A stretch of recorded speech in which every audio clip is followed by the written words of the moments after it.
नमस्कार सर्वांना, स्वागत आहे तुम्हाला सर्वांचं आपल्या ॲक्टिव्ह करिश्मा यूट्यूब चॅनलमध्ये। बघा, अंगणवाडी सेविका मदतनीस ताईंसाठी महत्त्वाचे अपडेट समोर आलेले आहे आणि अंगणवाडीतील लाभार्थ्यांचे कुपोषण सुरू झालेले आहे। ते कुपोषण कमी करण्यासाठी काही 5 महत्त्वपूर्ण सुधारणा करणे आवश्यक आहे आणि त्या सुधारणा कोणत्या आणि मुलांचं कुपोषण कशा पद्धतीने थांबवता येईल हे सर्व सविस्तरपणे आपण या व्हिडिओच्या माध्यमातून पाहणार आहोत। व्हिडिओ शेवटपर्यंत पहा आणि आपल्या ॲक्टिव्ह करिश्मा यूट्यूब चॅनलवर जर नवीन असाल तर आज आपल्या चॅनलला सबस्क्राईब करून घ्या। तर बघा, हजारो अंगणवाडीतील बालक आहारापासून वंचित, अंगणवाडी लाभार्थ्यांचे होणारे कुपोषण थांबवा, C2 संघटनेची मागणी। तर बघा, नक्की बातमी काय आहे हे जाणून घ्या। बघा, मुंबई राज्यात अंगणवाडी केंद्रामध्ये सक्तीने लागू करण्यात आलेल्या FRS फूड रजिस्ट्रेशन सिस्टीम या प्रणालीमुळे बालक आहारापासून वंचित राहत आहेत। अंगणवाडी लाभार्थ्यांचे होणारे कुपोषण थांबवा, अंगणवाडी कर्मचारी संघटनेने C2 राज्य सरकारकडे ही मागणी केलेली असल्याची माहिती संघटनेच्या कार्याध्यक्ष संगीता कांबळे यांनी दिली आहे। संगीता कांबळे म्हणाल्या, राज्यात अंगणवाडी केंद्रामध्ये सक्तीने लागू करण्यात आलेल्या FRS ही प्रणाली गरीब, वंचित आणि गरजू कुटुंबातील बालकांसाठी मोठा अडथळा ठरत आहे।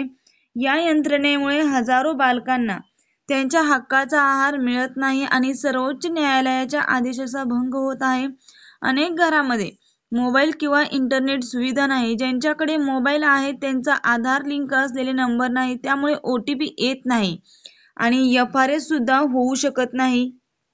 लहान बालकांच्या नावावर आधार कार्ड, जन्म दाखला, ओळखपत्र अशी कागदपत्रे असल्याशिवाय पोषण नाही हे योग्य नाही। अनेक गरीब कुटुंबाकडे ही कागदपत्रे नाहीत।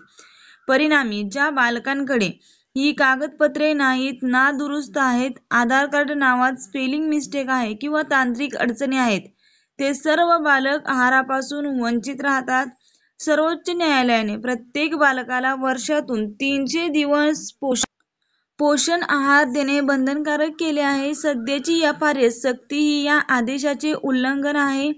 Tier 4 घरपोच धान्य निकृष्ट दर्जाचा असूनही पालकांच्या स्पष्ट नापसंतीकडे दुर्लक्ष करून जबरदस्तीने वाटप होत आहे। कुपोषण वाढीमागील गरिबांच्या मुलांवर अन्याय करणारी FRS प्रणाली व Tier 4 हे खरं कारण आहे, ते तात्काळ थांबवलं पाहिजे। तर बघा, हे सर्व मागण्या रद्द करण्यासाठी, हे सर्व सक्ती रद्द करण्यासाठी C2 संघटनेने 5 मागण्या केलेल्या आहेत। त्या मागण्या कोणत्या आहे बघा, तर बघा, मागण्या अशा आहेत।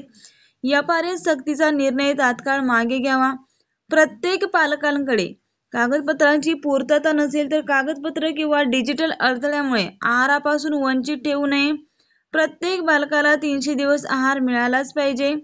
Tier 4 घरपोच धान्य बंद करा, त्याऐवजी केळी, अंडी किंवा कच्चे रेशन द्या, अशी पालकांची मागणी आहे। त्यानुसार आहार वाटप करावे आणि अंगणवाडी सेविका मदतनीसांना होणारा त्रास थांबवा।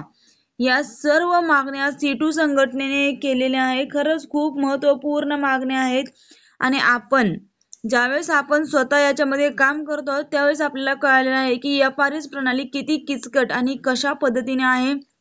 त्यामुळे सर्व भगिनींना विनंती आहे की ह्या तात्काळ मागण्या सरकारने लवकरात लवकर मागे घ्याव्या अशी विनंती आहे। हा व्हिडिओ खूप महत्त्वपूर्ण आहे, जास्तीत जास्त अंगणवाडी ताईंना शेअर करा आणि अशाच अंगणवाडी संदर्भात नवनवीन अपडेटसाठी आणि माहितीसाठी तुम्ही आजच आपल्या ॲक्टिव्ह करिश्मा यूट्यूब चॅनलला सबस्क्राईब करून ठेवा, जेणेकरून येणारे अंगणवाडी संदर्भात नवनवीन अपडेट्स आणि माहिती सर्वात प्रथम तुम्हाला भेटेल। व्हिडिओ जर आवडला असेल तर व्हिडिओसाठी एक लाईक नक्कीच करा। अजूनही तुमच्या काही समस्या किंवा अडचणी असतील तर मला कमेंट करून कळवा, मी तुमच्या कमेंटचं उत्तर देण्याचा नक्कीच प्रयत्न करेन। धन्यवाद।